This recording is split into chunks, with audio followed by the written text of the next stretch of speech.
வாசக தோழமைகளுக்கு வணக்கம். யுவால் நோவா ஹராரி அவர்களுடைய ஷேப்பியன்ஸ் மனித குலத்தின் ஒரு சுருக்கமான வரலாறு. பகுதி 2. வேளாண் புரட்சி. எகிப்திய குகை ஒன்றில் உள்ள ஒரு சுவர் ஓவியம் இது. சுமார் 3500 ஆண்டுகள் பழமை வாய்ந்த இந்த ஓவியம் அன்றைய வேளாண்மை காட்சிகளை சித்தரிக்கிறது. பாகம் 5. மாபெரும் வரலாற்று மோசடி. 2.5 லட்சம் ஆண்டுகளாக மனிதர்கள் தங்களுடைய குறுக்கீடுகள் எதுவும் இல்லாமல் வாழ்ந்து கொண்டும் இனப்பெருக்கம் செய்து கொண்டும் இருந்த விலங்குகளை வேட்டையாடியும் காய்கனிகளை சேகரித்தும் பசியாறி வந்தனர். ஹோமோ எரடெக்ஸ், ஹோமோ எர்கேஸ்டர், நியாண்டர்தால் மனிதர்கள் ஆகியோர் காட்டு அத்திக்களை பறித்தும் காட்டு செம்மறியாடுகளை வேட்டையாடியும் வந்தனர். அத்தி மரங்கள் எங்கே வேர் பிடிக்க வேண்டும், செம்மறியாட்டு கூட்டம் ஒன்று எந்த புல்வெளியில் மேய வேண்டும், எந்த வெள்ளாட்டு கடா எந்த ஒரு பொன்னாட்டை கருவுற செய்ய வேண்டும் என்றெல்லாம் அவர்கள் தீர்மானிக்கவில்லை. அதை பற்றி அவர்கள் கவலைப்படவும் இல்லை. ஹோமோஷேப்பியன்ஸ் கிழக்கு ஆப்பிரிக்காவில் இருந்து மத்திய கிழக்கிற்கும் ஐரோப்பாவிற்கும் ஆசியாவிற்கும் பரவினர். இறுதியாக அவர்கள் ஆஸ்திரேலியாவிலும் அமெரிக்காவிலும் குடியேறினர். ஆனால் அவர்கள் எங்கு சென்றாலும் காட்டு தாவரங்களை சேகரித்தும் காட்டு விலங்குகளை வேட்டையாடியும் தான் தொடர்ந்து வாழ்க்கை நடத்தினர். வற்றாத உணவு, வளமான சமூக கட்டமைப்புகள், மத நம்பிக்கைகள், அரசியல் நிகழ்வுகள் ஆகியவற்றை உள்ளடக்கியதாக உங்கள் வாழ்க்கை முறை இருக்கும் பொழுது நீங்கள் எதற்காக வேறு எதையேனும் செய்ய வேண்டும்? ஆனால் இவையெல்லாம் சுமார் 10,000 ஆண்டுகளுக்கு முன்பு தங்களுக்கு சாதகமாக பயன்படுத்திக் கொள்வதற்கு சேப்பியன்ஸ் தங்களுடைய நேரம் மற்றும் முயற்சி முழுவதையும் செலவிட்டனர். சூரியன் காலையில் தோன்றி மாலையில் மறையும் வரை அவர்கள் விதைகளை விதைத்தனர். தாவரங்களுக்கு நீர் பாய்ச்சினர். நிலத்தில் இருந்து களைகளை பறித்தனர். செழிப்பான புல்வெளிகளுக்கு செம்மறியாடுகளை மேய்ச்சலுக்கு கூட்டி சென்றனர். இந்த வேலை தங்களுக்கு அதிகமான கனிகளையும் தானியங்களையும் இறைச்சியும் கொடுக்கும் என்று அவர்கள் நினைத்தனர். மனிதர்களின் வாழ்க்கை முறையில் ஏற்பட்ட ஒரு புரட்சி அது. அதுவே வேளாண் புரட்சி என்று அழைக்கப்படுகிறது. தென்கிழக்கு துருக்கி, மேற்கு ஈரான், லெவாண்ட் ஆகிய பகுதிகளின் பசும் புல்வெளி நிலங்களில் கிமு 9500 முதல் 8500 வாக்கில் மனிதர்களின் கவனம் வேளாண்மையை நோக்கி திரும்ப தொடங்கியது. அது மெதுவாகவும் மட்டுப்படுத்தப்பட்ட ஒரு பகுதியிலும் நிகழ்ந்தது. கிமு 900 ஆண்டு வாக்கில் கோதுமை பயிரிடப்பட்டது. ஆடுகள் வளர்க்கப்பட்டன. கிமு 8000 ஆண்டு வாக்கில் பட்டாணியும் பருப்பும் பயிரிடப்பட்டன. கிமு 5000 ஆண்டு வாக்கில் மரங்கள் நடப்பட்டு வளர்க்கப்பட்டன. கிமு 4000 ஆண்டு வாக்கில் குதிரைகளும், கிமு 3500 ஆண்டு வாக்கில் கொடி திராட்சைகளும் மனிதர்களின் பிடிக்குள் வந்தன. ஒட்டகங்கள் போன்ற சில விலங்குகளும், முந்திரி பருப்பு போன்ற சில தாவரங்களும் பின்னர் வளர்க்கப்பட்டன. ஆனால் கிமு 3500 ஆண்டு வாக்கில் முக்கியமான வளர்ப்பு அலை முடிந்துவிட்டிருந்தது. மேம்பட்ட தொழில்நுட்பங்கள் இருக்கின்ற இன்று கூட மனித குலத்தின் பசியாற்றுகின்ற கலோரிகளில் 90% கிமு 9500க்கும் கிமு 3500க்கும் இடைப்பட்ட காலத்தில் நம்முடைய மூதாதையர் பயிரிட்டு வளர்த்த அரிசி, கோதுமை, சோளம், உருளைக்கிழங்குகள், வரகு, பார்லி போன்ற கையளவு தாவரங்களில் இருந்துதான் வருகிறது. கடந்த 2000 ஆண்டுகளில் குறிப்பிடத்தக்க எந்த ஒரு தாவரமும் அல்லது எந்த ஒரு விலங்கும் தனிப்பட்ட முறையில் வளர்க்கப்பட்டிருக்கவில்லை. நம்முடைய மனம் ஆதிகால வேட்டையாடிகள் உடையதாக இருக்கிறது. ஆனால் நம்முடைய உணவு மட்டும் பண்டைய விவசாயிகள் உடையதாக இருக்கிறது. உலகின் மத்திய கிழக்கு பகுதியில் ஒரு குறிப்பிட்ட இடத்தில் இருந்துதான் வேளாண்மை தொடங்கியது என்றும் அங்கிருந்துதான் உலகின் 4 மூலைக்கும் அது பரவியது என்றும் முன்பொரு காலத்தில் அறிஞர்கள் நம்பினர். ஆனால் இன்று உலகின் பிற பகுதிகளில் வேளாண்மை முற்றிலும் தானாகவே முளைத்தது என்று அறிஞர்கள் ஒப்புக்கொள்கின்றனர். மத்திய கிழக்கில் கோதுமையும் பட்டாணியும் பயிரிடப்பட்டுக் கொண்டிருந்ததை பற்றிய எந்த அறிதலும் இல்லாமல் தான் மத்திய அமெரிக்காவை சேர்ந்தவர்கள் சோளத்தையும் பீன்ஸையும் பயிரிட்டு வளர்த்தனர். மெக்சிகோவிலும் லெவாண்டிலும் என்ன நிகழ்ந்து கொண்டிருந்தது என்பதை பற்றி எதுவும் தெரியாமல் தான் தென் அமெரிக்கர்கள் உருளைக்கிழங்குகளையும் லாமாக்களையும் வளர்க்க கற்றுக்கொண்டனர். சீனாவின் முதல் வேளாண் புரட்சியாளர்கள் அரிசியையும் வரகையும் பயிரிட்டனர். பன்றிகளை வளர்த்தனர். வட அமெரிக்க கண்டத்தின் முதல் தோட்டக்காரர்கள் நிலத்திற்கு அடியில் இருந்த உண்ணத்தக்க கிழங்குகளை தோண்டி எடுத்து களைத்து போனதால் பூசணிக்காய்களை பயிரிட தீர்மானித்தனர். நியூ கீனி மக்கள் கரும்பையும் வாழைப்பழங்களையும் பயிரிட்டனர். மேற்கு ஆப்பிரிக்காவின் முதல் விவசாயிகள் ஆப்பிரிக்கா வரகையும் சோளத்தையும் கோதுமையும் பயிரிட்டு தங்கள் உணவு தேவைகளை நிறைவேற்றிக் கொண்டனர். பின்னர் வேளாண்மை எல்லா இடங்களுக்கும் பரவியது. கிமு 1ஆம் நூற்றாண்டுக்குள் உலகின் பெரும்பான்மை பகுதிகளை சார்ந்த பெரும்பான்மையான மக்கள் வேளாண்மை செய்பவர்களாகவே இருந்தனர். மத்திய கிழக்கிலும் சீனாவிலும் மத்திய அமெரிக்காவிலும் மட்டும் ஏற்பட்ட வேளாண் புரட்சிகள் ஏன் ஆஸ்திரேலியாவிலோ அலாஸ்காவிலோ அல்லது தென்னாப்பிரிக்காவிலோ ஏற்படவில்லை? பெரும்பான்மை தாவர இனங்களை பயிரிட்டு சாகுபடி செய்வதும் பெரும்பான்மை விலங்கினங்களை பழக்கப்படுத்துவதும் தனிப்பட்ட முறையில் சாத்தியமற்றவையாக இருந்தன என்பதுதான் அதற்கான எளிய காரணம். சேப்பியன்ஸால் நிலத்தை தோண்டி ட்ரஃபிள் என்ற சுவையான பூஞ்சையை வெளியே எடுக்க முடிந்தது. ரோமங்கள் நிறைந்த உடலை கொண்ட மாமுத்துக்களை வேட்டையாட முடிந்தது. ஆனால் இவ்விரு இனங்களையும் அவர்களால் ஒருபோதும் தனிப்பட்ட முறையில் வளர்க்க முடியவில்லை. ஏன் எனில் பூஞ்சைகள் எளிதில் கிடைக்காதவையாக இருந்தன. பூதாகரமான மாமூத்துக்கள் முரட்டுத்தனமானவையாக இருந்தன. நம்முடைய மூதாதையர் வேட்டையாடிய நூற்றுக்கணக்கான விலங்கினங்கள் மற்றும் அவர்கள் சேகரித்த நூற்றுக்கணக்கான தாவரங்களில் ஒரு சில மட்டுமே வேளாண்மைக்கும் மேய்ச்சலுக்கும் பொருத்தமானவையாக இருந்தன. அந்த ஒரு சில இனங்களும் கூட குறிப்பிட்ட இடங்களில் மட்டுமே வாழ்ந்தன. அந்த இடங்களில்தான் வேளாண் புரட்சிகள் ஏற்பட்டன. வேளாண் புரட்சி மனித குலத்தின் முன்னேற்றத்தை நோக்கி எடுத்து வைக்கப்பட்ட ஒரு மாபெரும் அடி என்று முன்பு அறிஞர்கள் உறுதியாக முழங்கினர். மனித மூளையின் சக்தியால் ஏற்பட்ட முன்னேற்றத்தை பற்றிய ஒரு கதையை அவர்கள் கூறினர். பரிணாம வளர்ச்சி மெல்ல மெல்ல அதிக அறிவாற்றல் மிக்க மக்களை உருவாக்கியது. இறுதியில் இயற்கையின் ரகசியங்களை புரிந்து கொண்டு செம்மறியாடுகளை வளர்க்கவும் கோதுமையை பயிரிடவும் கற்றுக்கொள்ளக்கூடிய அளவுக்கு மக்கள் சாதுரியமானவர்களாக ஆயினர்.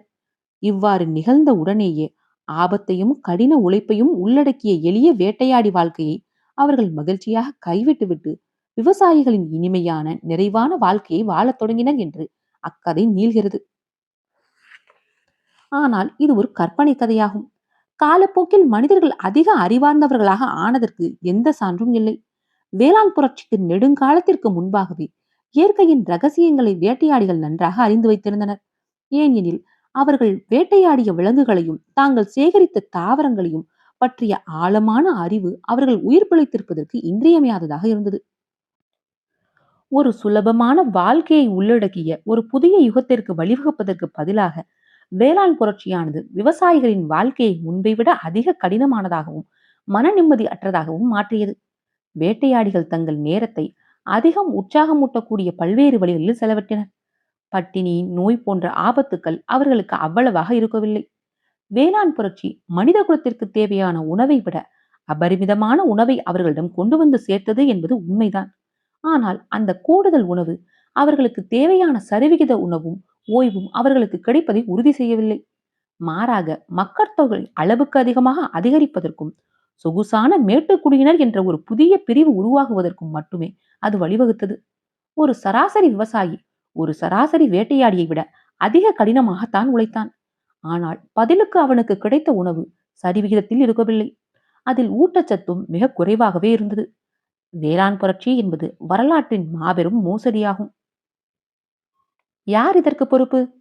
அரசர்களோ மத குருமார்களோ அல்லது வணிகர்களோ அல்ல. கோதுமை, அரிசி, உருளைக்கிழங்குகள் ஆகியவை உட்பட ஒரு சில தாவர வகைகள் தான் இங்கு உண்மையான குற்றவாளிகள். ஹோமோசேப்பியன்ஸ் இவற்றை கைவசப்படுத்தி வளர்க்கவில்லை. மாறாக இவைதான் ஹோமோசேப்பியன்ஸை தம்முடைய பிடிக்குள் கொண்டு வந்தன. வேளாண் புரட்சியை ஒரு கணம் கோதுமையின் கண்ணோட்டத்தில் இருந்து சிந்தியுங்கள். பல ஆயிரக்கணக்கான ஆண்டுகளுக்கு முன்பு கோதுமை ஒரு காட்டுப்புல்லாக இருந்தது. பல வகை புற்களில் அதுவும் ஒன்றாகவே இருந்தது. மத்திய கிழக்கில் ஒரு குறிப்பிட்ட பகுதியில் மட்டுமே அது வளர்ந்தது. திடீர் என்று ஒரு சில ஆயிரம் ஆண்டுகளுக்கு உள்ளாக உலகின் எல்லா இடங்களிலும் அது வளர்ந்து கொண்டிருந்தது. உயிர் பிழைத்திருத்தல், இனப்பெருக்கம் ஆகிய அடிப்படை பரிணாம வளர்ச்சி காரணிகளின்படி உலக வரலாற்றில் கோதுமை மிக வெற்றிகரமான தாவரங்களில் ஒன்றாக உருவாகியுள்ளது. 1000 ஆண்டுகளுக்கு முன்பு ஒரே ஒரு கோதுமை செடி கூட வளர்ந்திராத வட அமெரிக்க கண்டத்தின் பிரம்மாண்டமான சமவெளிகள் போன்ற பகுதிகளில் இன்று நூற்றுக்கணக்கான கிலோமீட்டர் தூரம் வரை நீங்கள் நடந்து சென்றாலும் கோதுமையை தவிர வேறு எந்த ஒரு தாவரத்தையும் உங்களால் பார்க்க இயலாது. ஒட்டுமொத்த உலகின் பரப்பளவில் சுமார் 2,4 லட்சம் சதுர கிலோமீட்டர் நிலத்தை கோதுமைதான் ஆக்கிரமித்து உள்ளது. பிரிட்டனின் பரப்பளவை போல 10 மடங்கு பெரியது அது. முன்பொரு காலத்தில் முக்கியத்துவம் அற்றதாக இருந்த இந்த புல் எப்படி இப்போது எல்லா இடங்களிலும் பரவியுள்ளது? கோதுமை தன்னுடைய அனுகூலத்திற்காக ஹோமோசேப்பியன்ஸை தன் விருப்பம் போல பயன்படுத்திக் கொண்டது என்பதுதான் உண்மை. சேப்பியன்ஸ் என்ற இந்த மனிதர்களுக்கு சுமார் 10,000 ஆண்டுகளுக்கு முன்பு வரை வேட்டையாடியும் தாவரங்களை சேகரித்தும் ஓரளவுக்கு வசதியான வாழ்க்கையை வாழ்ந்து வந்து கொண்டிருந்தது. ஓரிரு ஆயிரம் ஆண்டுகளுக்குள் உலகின் பல பகுதிகளில் இருந்த மனிதர்கள் காலையில் இருந்து மாலை வரை கோதுமை பயிர்களை பராமரிப்பதை தவிர வேறு எதுவும் செய்ய முடியாத ஒரு நிலையை எட்டினர். கோதுமையை வளர்ப்பது அவ்வளவு எளிதாக இருக்கவில்லை. கோதுமை அவர்களிடமிருந்து எக்கச்சக்கமாக எதிர்பார்த்தது. கோதுமைக்கு பாறைகளும் கூழாங்கற்களும் பிடிக்கவில்லை. எனவே சேப்பியன்ஸ் தங்கள் முதுகு ஒடிய வயல்களை துப்புரவு செய்தனர். கோதுமைக்கு தன்னுடைய இடத்தையும் நீரையும் ஊட்டச்சத்துக்களையும் பிற தாவரங்களோடு பங்கு போட்டுக் கொள்ளவும் பிடிக்கவில்லை. எனவே சுட்டரிக்கும் சூரியனின் கீழே ஆண்களும் பெண்களும் தினமும் நீண்ட நேரம் களையெடுத்தனர். கோதுமை நோய்வாய்ப்பட்ட பொழுது புழுக்களும் நாசக்கார பூச்சிகளும் அதை அண்டாதவாறு அவர்கள் கவனமாக பார்த்து கொண்டனர். முயல்களும் பெரிய வெட்டுக்கிளி கூட்டங்களும் கோதுமையை தாக்கியதால் விவசாயிகள் அதன் வயல்களை சுற்றிலும் வேலிகள் அமைத்து அவ்வயல்களுக்கு காவல் நின்றனர். கோதுமைக்கு தாகம் எடுத்ததால் மனிதர்கள் பாசன கால்வாய்களை தேடி தோண்டினர், அல்லது கிணற்றில் இருந்து நீர் இறைத்து கனமான வாளிகளில் அதை சுமந்து சென்று அதற்கு நீர் பாய்ச்சினர்.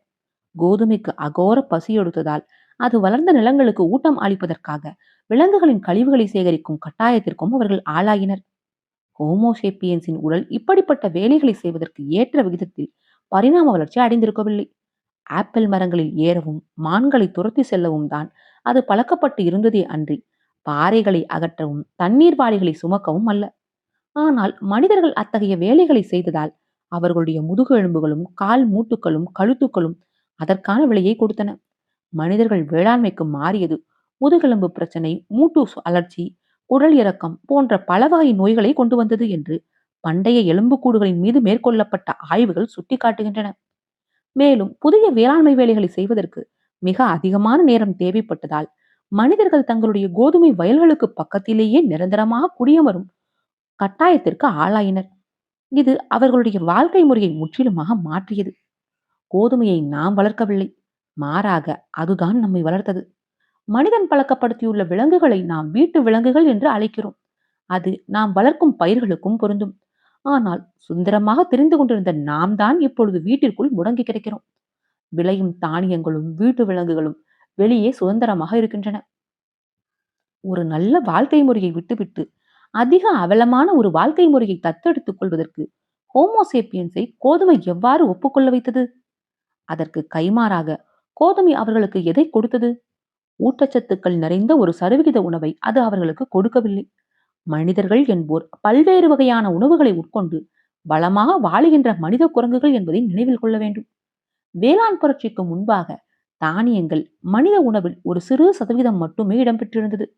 வெறுமனே தானிய வகைகளை உள்ளடக்கிய உணவில் தாது பொருட்கள் மற்றும் வைட்டமின்களின் பற்றாக்குறை இருக்கும். அந்த உணவை செரிப்பது மிகவும் கடினமானது. அது உங்கள் பற்களுக்கும் ஈர்களுக்கும் உண்மையிலேயே தீங்கு விளைவிக்கின்ற ஒன்று. கோதுமை மக்களுக்கு பொருளாதார பாதுகாப்பை கொடுக்கவில்லை. பொருளாதார பாதுகாப்பை பொறுத்தவரை ஒரு உழவனின் வாழ்க்கை ஒரு வேட்டையாடியின் வாழ்க்கையை விட குறைவான பாதுகாப்பையே கொண்டிருந்தது. உயிர் பிழைத்து இருப்பதற்கு வேட்டையாடிகள் பல டஜன் விலங்கினங்களையும் தாவர இனங்களையும் சார்ந்திருந்தனர். எனவே கடினமான காலகட்டங்களில் உணவு எதையும் பாதுகாத்து பராமரித்து வைக்காமலேயே அவர்களால் அச்சூழ்நிலைகளை தாக்குப்பிடிக்க முடிந்தது. ஏதேனும் ஒரு விலங்கினத்திலோ அல்லது தாவர இனத்திலோ பற்றாக்குறை ஏற்பட்டால் பிற உயிரினங்களை அவர்களால் வேட்டையாடவும் பிற தாவர இனங்களை அவர்களால் சேகரிக்கவும் முடிந்தது. சமீப காலம் வரை வேளாண் சமுதாயத்தினர் தங்களுக்கு தேவையான கலோரிகளில் பெரும்பான்மையானவற்றுக்கு தாங்கள் வளர்த்து வந்துள்ள குறைந்த வகை தாவரங்களைத்தான் சார்ந்திருந்துள்ளனர். பல இடங்களில் கோதுமை, உருளைக்கிழங்குகள், அரிசி போன்ற ஒரே ஒரு முக்கிய உணவை மட்டுமே அவர்கள் சார்ந்திருந்தனர். மலைகள் பொய்த்தாலோ, பெரிய வெட்டுக்கிளிகள் கூட்டம் கூட்டமாக வந்தாலோ, அல்லது ஒரு பூஞ்சை அந்த முக்கிய இனத்தை தாக்கினாலோ உழவர்கள் ஆயிரக்கணக்கிலும் லட்சக்கணக்கிலும் இறந்தனர். மனித வன்முறைக்கு எதிராகவும் கோதுமையால் மனிதர்களை பாதுகாக்க முடியவில்லை. துவக்க கால விவசாயிகள் தங்களுடைய வேட்டையாடி மூதாதையர் அளவுக்கு வன்முறை போக்கை கொண்டவர்களாக இருந்தனர். சில நேரங்களில் அவர்களை விட அதிக அளவு வன்முறையாளர்களாகவும் இருந்தனர். விவசாயிகளிடம் அதிக உடைமைகள் இருந்தன. விவசாயம் செய்வதற்கு அவர்களுக்கு அதிக நிலங்கள் தேவைப்பட்டன. அண்டைய கூட்டத்தினரின் சூறையாடல்களால் அவர்கள் தங்கள் மேய்ச்சல் நிலங்களை இழந்தால் அவர்கள் பட்டினியால் வாட வேண்டியிருக்கும். ஒரு வேட்டையாடி குழுவினர் ஒரு வலிமையான எதிரியால் அதிக அழுத்தத்திற்கு ஆளான பொழுது அவர்களால் எளிதாக இன்னொரு இடத்திற்கு பெயர்ந்து செல்ல முடிந்தது. அது கடினமானதாகவும் ஆபத்தானதாகவும் இருந்தது என்றாலும் அது நடைமுறையில் செயல்படுத்தத்தக்க ஒன்றாகவே இருந்தது. ஒரு வலிமையான எதிரி ஒரு வேளாண் கிராமத்தை அச்சுறுத்திய பொழுது அவரிடம் இருந்து பின்வாங்குவது என்றால் வயல்களையும் வீடுகளையும் தானிய களஞ்சியங்களையும் அந்த எதிரிக்கு விட்டுக் கொடுப்பது என்று பொருளாகும். பல நேரங்களில் இந்த அகதிகளின் பட்டினியை அனுபவிக்க வேண்டியிருந்தது. எனவே விவசாயிகள் கடைசி வரை தங்கள் இடத்தில் இருந்தபடி சண்டையிடவே முயன்றனர். கிராமம் மற்றும் பழங்குடியை தாண்டி வேறு எந்த அரசியல் கட்டமைப்புகளும் இல்லாத எளிய வேளாண் சமுதாயங்களில் மனித வன்முறை சுமார் 15% மரணத்திற்கு காரணமாக இருந்தது என்றும், அதில் 25% ஆண்கள் மரணமடைந்தனர் என்றும் பல மனிதவியல் ஆய்வுகளும் தொல்பொருள் ஆய்வுகளும் சுட்டிக்காட்டுகின்றன. இப்போதைய நியூகினி தீவில் டனி என்ற ஒரு வேளாண் பழங்குடி சமுதாயத்தில் மனித வன்முறையால் 30% ஆண்கள் மரணமடைகின்றனர். இன்னொரு வேளாண் சமுதாயமான எங்காவில் 35% ஆண்கள் வன்முறைக்கு பலியாகின்றனர். எக்வோடார் நாட்டில் உள்ள வாவோராணி பழங்குடியின மக்களில் வளர்ந்தவர்களில் 50%-னர் இன்னொரு மனிதனின் கைகளால் ஒரு வன்முறையான மரணத்தை எதிர்கொள்கின்றனர். காலப்போக்கில் நகரங்கள், அரசாட்சிகள், நாடுகள் போன்ற பெரிய சமுதாய கட்டமைப்புகளின் வளர்ச்சியின் மூலமாக மனித வன்முறை ஒருவாறு கட்டுக்குள் கொண்டு வரப்பட்டது. ஆனால் அப்படிப்பட்ட பெரிய மற்றும் ஆற்றல் மிக்க அரசியல் கட்டமைப்புகளை உருவாக்குவதற்கு பல்லாயிரக்கணக்கான ஆண்டுகள் ஆகின.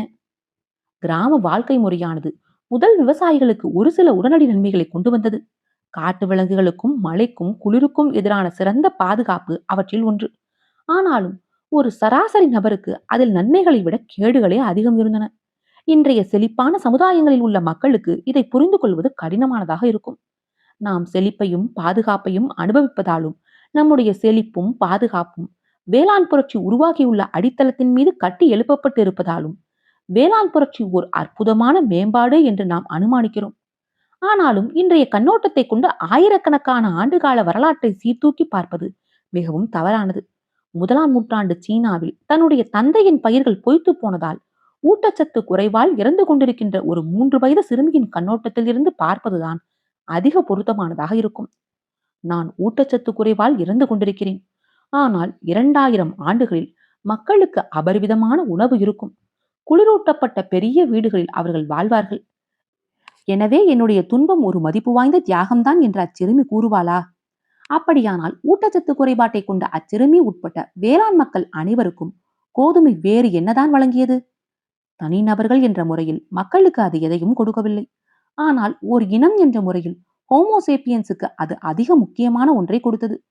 கோதுமையை பயிரிட்டதன் மூலம் ஒரு குறிப்பிட்ட அளவு நிலத்தில் இருந்து முன்பை விட அதிகமான உணவு அவர்களுக்கு கிடைத்தது.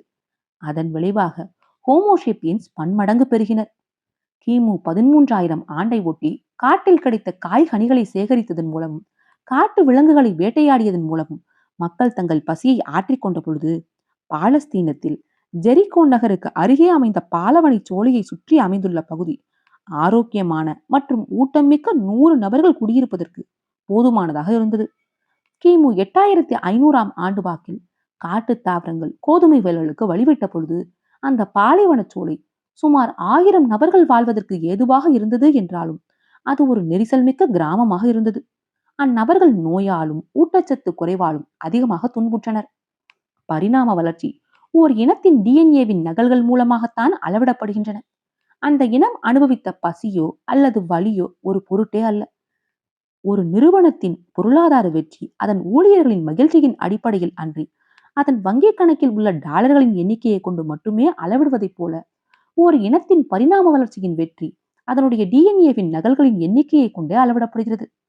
பணம் இல்லாத ஒரு நிறுவனம் திவாலாகிவிட்டதாக கூறப்படுவதைப் போல டிஎன்ஏ நகல்கள் ஒன்று கூட இல்லாமல் போகும் பொழுது அந்த இனம் அழிந்துவிட்டது என்று பொருள்படுகிறது.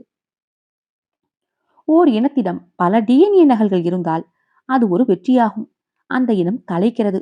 அப்படிப்பட்ட ஒரு கண்ணோட்டத்தில் இருந்து பார்க்கும் பொழுது 1000 நகல்கள் 100 நகல்களை விட எப்பொழுதும் சிறந்தவையாகும்.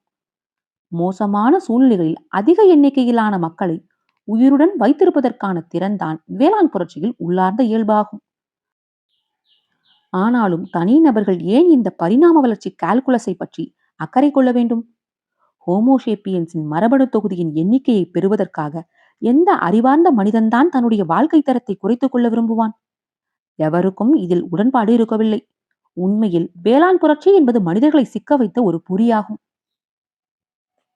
ஆடம்பரம் எனும் எலிப்பொறி. விவசாயத்தின் எழுச்சி பல நூற்றாண்டுகளின் ஊடாக மெல்ல மெல்ல எல்லா இடங்களிலும் பரவிய ஒரு விஷயமாகும். காளான்களையும் கொட்டைகளையும் சேகரித்துக் கொண்டும் மான்களையும் முயல்களையும் வேட்டையாடி கொண்டும் இருந்த ஹோமோசேப்பியன்ஸ் குழு ஒன்று திடீர் என்று ஒரே நாளில் ஒரு நிரந்தரமான கிராமத்தில் குடியேறி வயல்களை உழுது கோதுமையை விதைத்து ஆற்றில் இருந்து நீர் சுமந்து வரவில்லை. இந்த மாற்றம் படிப்படியாக பல நிலைகளில் நிகழ்ந்தது. ஒவ்வொரு நிலையிலும் அன்றாட வாழ்வில் ஒரு சிறு மாற்றம் ஏற்பட்டது. ஹோமோசேப்பியன்ஸ் சுமார் 70,000 ஆண்டுகளுக்கு முன்பு மத்திய கிழக்கை சென்றடைந்தனர். அடுத்த 50,000 ஆண்டுகளை நம்முடைய மூதாதையர் அங்கு வேளாண்மை இல்லாமல் தான் கழித்தனர். அப்பகுதியின் இயற்கை வளங்கள் அதன் மக்களை பேணுவதற்கு போதுமானவையாகவே இருந்தன. மிக செழிப்பான காலகட்டங்களில் மக்கள் கூடுதலாக ஒரு சில குழந்தைகளை பெற்றனர். கடினமான காலகட்டங்களில் குறைவான எண்ணிக்கையில் குழந்தைகளை பெற்றனர். பல பாலூட்டிகளைப் போல மனிதர்களும் இனப்பெருக்கத்தை கட்டுப்படுத்துவதற்கு உதவக்கூடிய ஹார்மோன் ரீதியான மற்றும் மரபியல் ரீதியான வழிமுறைகளை கொண்டுள்ளனர். செழிப்பான காலகட்டங்களில் பெண்கள் முன்னதாகவே பூப்படைகின்றனர். அவர்கள் கருவுறுவதற்கான வாய்ப்புகள் சற்று அதிகமாகவே இருக்கின்றன. மோசமான காலகட்டங்களில் அவர்கள் பூப்பொழிவது தாமதமாகிறது. கருவுறுவதற்கான வாய்ப்புகளும் குறைகின்றன. மக்கட்தொகையை கட்டுப்படுத்துவதற்கான இந்த இயற்கையான வழிமுறைகளோடு கலாச்சார ரீதியான வழிமுறைகளும் சேர்ந்து கொண்டன. மெதுவாக நடக்கின்ற மற்றும் அதிகமான கவனிப்பு தேவைப்படுகின்ற குழந்தைகளும் சிறார்களும் நாடோடி வேட்டையாடிகளுக்கு ஒரு சுமையாக இருந்தனர். ஒவ்வொரு குழந்தைக்கும் இடையே 3 அல்லது 4 ஆண்டு கால இடைவெளி இருக்கும்படி பார்த்துக் கொள்ள மக்கள் முயற்சி செய்தனர். தங்கள் குழந்தைகளுக்கும் முழு நேரமும் மிக நீண்ட காலமும் பாலூட்டியதன் மூலம் பெண்கள் அதை சாதித்தனர். பெண்கள் முழு நேரமும் தாய்ப்பால் புகட்டுவது அவர்கள் கருவுறுவதற்கான வாய்ப்புகளை குறிப்பிடத்தக்க அளவு குறைக்கிறது. உடலுறவு கொள்வதை முற்றிலுமாக தவிர்த்தல் அல்லது தள்ளி போடுதல், அதற்கு கலாச்சார ரீதியான தடைகளும் இருந்திருக்கக்கூடும். கருக்கலைப்புகள், சேய்கொலைகள் போன்றவை பிற வழிமுறைகளாகவும் இருந்தன. அந்த காலகட்டத்தில் மக்கள் எப்பொழுதேனும் கோதுமையை உட்கொண்டனர். அது அவர்களுடைய முக்கிய உணவாக இருக்கவில்லை. சுமார் 18,000 ஆண்டுகளுக்கு முன்பு கடைசி பனியுகத்தை தொடர்ந்து ஒரு குறிப்பிட்ட காலம் வரை உலக வெப்பமயமாதல் நிகழ்ந்தது. வெப்பநிலை தொடர்ந்து அதிகரித்த பொழுது மழையும் அதிகரித்தது. இப்புதிய தட்பவெப்பநிலை மத்திய கிழக்கு பகுதியில் விளைந்த கோதுமைக்கும் பிற தானியங்களுக்கும் கச்சிதமானதாக இருந்தது. அவை பல்கி பெருகி வளர்ந்தன. பல்வேறு இடங்களுக்கு பரவின. கோதுமையை மக்கள் அதிக அளவில் உட்கொள்ள தொடங்கினர். அதன் விளைவாக அவர்கள் தங்களுக்கே தெரியாமல் அதன் வளர்ச்சியை பரப்பினர். காட்டு தானியங்களை புடைக்காமலும் அரைக்காமலும் சமைக்காமலும் சாப்பிட முடியவில்லை என்பதால் தங்களுடைய தற்காலிகமான முகாம்களுக்கு அவர்கள் இந்த தானியங்களை தங்கள் முதுகிலேயே சுமந்து சென்றனர். அங்கு அவர்கள் அவற்றை உண்ணுவதற்கு ஏற்ற விதத்தில் மாற்றினர்.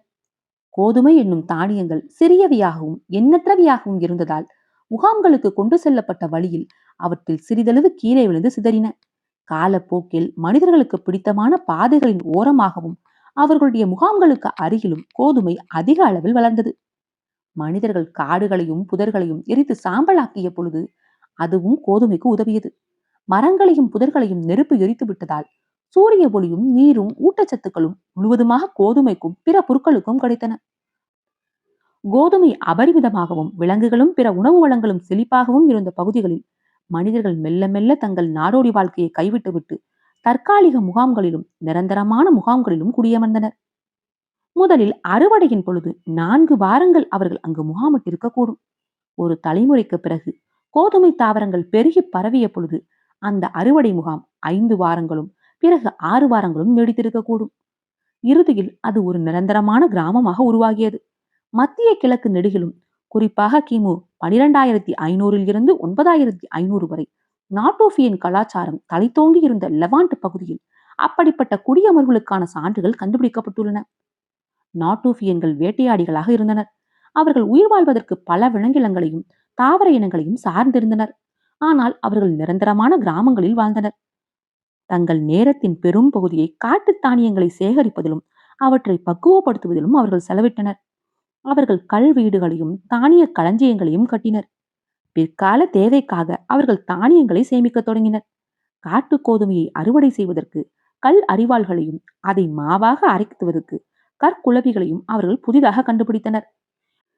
கிமு 9,500 ஆண்டை தொடர்ந்து வந்த காலங்களில் நாட்டோபியன்களின் தலைமுறையினர் தொடர்ந்து தானியங்களை சேகரிக்கவும் பக்குவப்படுத்தவும் செய்ததோடு அவற்றை அதிக விரிவான வழிகளில் பயிரிடவும் தொடங்கினர். காட்டு தானியங்களை சேகரித்த பொழுது அடுத்த பருவ காலத்தில் தங்கள் வயல்களில் விதைப்பதற்காக தங்கள் அறுவடையின் ஒரு சிறு பகுதியை அவர்கள் தானியமாக தனியாக சேமித்து வைத்தனர். அதை அவர்கள் மிகுந்த அக்கறையோடு செய்தனர். தானியங்களின் நிலத்தின் மீது வெறுமனே அங்கும் இங்கும் தூவுவதற்கு பதிலாக நிலத்திற்கு கீழே ஆழமாக அவற்றை விதைத்தால் அதிக சிறப்பான விளைவுகளை தங்களால் பெற முடியும் என்பதை அவர்கள் கண்டறிந்தனர். எனவே அவர்கள் மண்வெட்டிகளால் நிலத்தை தோண்டி ஏற்கொண்டு அதை உழத் தொடங்கினர். படிப்படியாக அவர்கள் தங்கள் வயல்களில் களை எடுக்கவும் ஒட்டுண்ணிகளுக்கு எதிராக அவற்றை பாதுகாக்கவும் அவற்றுக்கு நீர் ஊற்றி உரங்கிடவும் தொடங்கினர். தானியங்களை பயிரிடுவதற்கு அதிக முயற்சி மேற்கொள்ளப்பட்டதால் பிற உணவுகளை சேகரிப்பதற்கும் விலங்குகளை வேட்டையாடுவதற்கும் மிக குறைவான நேரமே இருந்தது. இப்படியாக வேட்டையாடிகள் விவசாயிகளாக மாறினர். காட்டு கோதுமையை சேகரித்துக் கொண்டிருந்த ஒரு பெண் கோதுமையை விவசாயம் செய்த ஒரு பெண்ணாக ஒரே இரவில் மாறிவிடவில்லை. எனவே ஒட்டுமொத்தமாக வேளாண்மையின் மீது மட்டுமே கவனம் செலுத்துவதற்கான தீர்மானம் எப்பொழுது மேற்கொள்ளப்பட்டது என்பதை துல்லியமாக கூறுவது என்பது கடினமானது. ஆனால் கிமு 8500க்குள் ஜெரிகோ போன்ற நிரந்தரமான கிராமங்கள் மத்திய கிழக்கு நெடுகிலும் உருவாகியிருந்தன. அவற்றில் வாழ்ந்தவர்கள் தங்கள் நேரத்தின் பெரும் பகுதியை ஒரு சில வளர்ப்பு தாவரங்களை பயிரிடுவதன் மூலம் செலவிட்டனர். மக்கள் நிரந்தரமான கிராமங்களுக்கு குடியேறியதையும் அவர்களுக்கு உணவு அபரிமிதமாக கிடைத்ததையும் தொடர்ந்து மக்கள் தொகை அதிகரிக்க தொடங்கியது. அவர்கள் நாடோடி வாழ்க்கை முறையை கைவிட்டது பெண்கள் ஒவ்வொரு ஆண்டும் ஒரு குழந்தையை பெற்றுக் கொள்ளவும் வழிவகுத்தது. கை குழந்தைகளுக்கு தாய்ப்பால் புகட்டுவது சீக்கிரமாக நிறுத்தப்பட்டு கூழும் கஞ்சியும் கொடுக்கப்பட்டன. வயல்களில் வேலை செய்வதற்கு கூடுதல் கைகள் தேவைப்பட்டன. ஆனால் அந்த கூடுதல் வாய்கள் தேவைக்கு போக எஞ்சியிருந்த உணவை விரைவாக காலி செய்தன. எனவே அதிகமான வயல்கள் உருவாக்கப்பட வேண்டியிருந்தது. நோய்கள் பரவலாக இருந்த குடியிருப்புகளில் மக்கள் வாழத் தொடங்கியதையும் குழந்தைகள் தாய்ப்பாலை விட்டுவிட்டு தானியங்களை அதிகமாக உட்கொள்ளத் தொடங்கியதையும் ஒவ்வொரு குழந்தையும் தன்னுடைய கஞ்சிக்காக தன்னுடைய சகோதர சகோதரிகளுடன் போட்டி போட வேண்டியிருந்ததையும் அடுத்து குழந்தைகளின் இறப்பு விகிதம் வேகமாக அதிகரித்தது. பெரும்பாலான வேளாண் சமுதாயங்களில் மூன்றில் ஒரு குழந்தையாவது 20 வயதை எட்டும் முன்பாக இறந்தது. ஆனாலும் பிறப்பு விகிதம் இறப்பு விகிதத்தை விட பன்மடங்கு அதிகமாக இருந்தது. மனிதர்கள் அதிக எண்ணிக்கையில் குழந்தைகளை பெற்றுக் கொண்டிருந்தனர். காலப்போக்கில் கோதுமை பேரம் மேலும் மேலும் அதிக சுமையூட்டுவதாக அமைந்தது. குழந்தைகள் கூட்டம் கூட்டமாக இறந்தனர். வளர்ந்தவர்கள் கடுமையாக வியர்வை சிந்தி உழைத்துத்தான் தங்கள் பசியை போக்கிக் கொள்ள வேண்டியிருந்தது. கிமு 8500ல் ஜெருக்கோவில் வாழ்ந்த ஒரு சராசரி நபரின் வாழ்க்கை அதே இடத்தில் கிமு 9500ல் வாழ்ந்த அல்லது 13500ல் வாழ்ந்த ஒரு சராசரி நபரின் வாழ்க்கையை விட அதிக கடினமானதாகவே இருந்தது. ஆனால் என்ன நிகழ்ந்து கொண்டிருந்தது என்பதை யாரும் உணரவில்லை. ஒவ்வொரு தலைமுறையும் தன்னுடைய முந்தைய தலைமுறையைப் போலவே தொடர்ந்து வாழ்ந்தது. விஷயங்களை அவர்கள் செய்த விதத்தில் அங்கொன்றும் இங்கொன்றுமாக மிக சிறிய மேம்பாடுகளை மட்டுமே அவர்கள் மேற்கொண்டனர். ஆனால் வாழ்க்கையை எளிதாக்குவதற்கு மேற்கொள்ளப்பட்ட தொடர் மேம்பாடுகள் உண்மையில் அந்த விவசாயிகளின் கழுத்துக்களை சுற்றி கட்டப்பட்ட அரவை கற்களாக ஆயின. மக்கள் ஏன் அப்படிப்பட்ட ஒரு மோசமான கணிப்பை மேற்கொண்டனர்? வரலாறு நெடுகிலும் மக்கள் எந்த காரணத்திற்காக தவறாக கணித்து வந்துள்ளனரோ அதே காரணம்தான். தங்களுடைய தீர்மானங்களின் முழுமையான பின்விளைவுகளை மக்களால் புரிந்து கொள்ள முடியவில்லை. அவர்கள் கூடுதலாக ஒரு வேலையை செய்ய தீர்மானித்த பொழுதெல்லாம் நாம் கடினமாக உழைக்க வேண்டியிருப்பது உண்மைதான். ஆனால் அறுவடை அபரிவிதமாக இருக்கும். நலிவான ஆண்டுகளை பற்றி இனி நாம் கவலைப்பட வேண்டியது இல்லை. நம்முடைய குழந்தைகள் இனி ஒருபோதும் பசியோடு தூங்க வேண்டியது இல்லை என்றே நினைத்தனர். அது அர்த்தம் வாய்ந்ததாகத்தான் இருந்தது. நீங்கள் கடினமாக உழைத்தால் ஒரு சிறப்பான வாழ்க்கையை உங்களால் வாழ முடியும் தான். அதுதான் அவர்களுடைய திட்டமாகவும் இருந்தது. அத்திட்டத்தின் முதல் பகுதி சுமூகமாகத்தான் நடந்தேறியது. மக்கள் கடினமாக உழைத்தனர். ஆனால் குழந்தைகளின் எண்ணிக்கை அதிகரிக்கும் என்பதை அவர்கள் உணரவே இல்லை. அதாவது கூடுதல் கோதுமை அதிகமான குழந்தைகளிடையே பகிரப்பட வேண்டும் என்பதை அவர்கள் உணர தவறிவிட்டனர். அதோடு குழந்தைகளுக்கு அதிகமான கஞ்சியையும் குறைவான தாய்ப்பாலையும் கொடுப்பது அவர்களுடைய நோய் தடுப்பு அமைப்பு முறையை பலவீனமாக்கும் என்பதையும் நிரந்தரமான குடியிருப்புகள் தொற்று நோய்கள் வேகமாக வளர்ந்து பரவுவதற்கு ஏதுவான இடங்களாக இருக்கும் என்பதையும் துவக்க கால விவசாயிகள் புரிந்து கொள்ளவில்லை.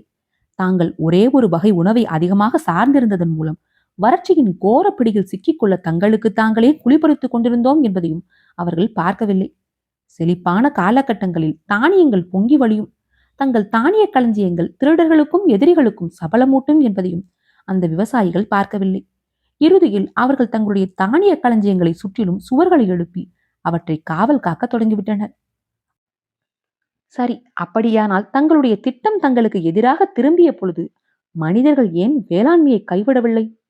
இதற்கு பல காரணங்கள் இருக்கின்றன.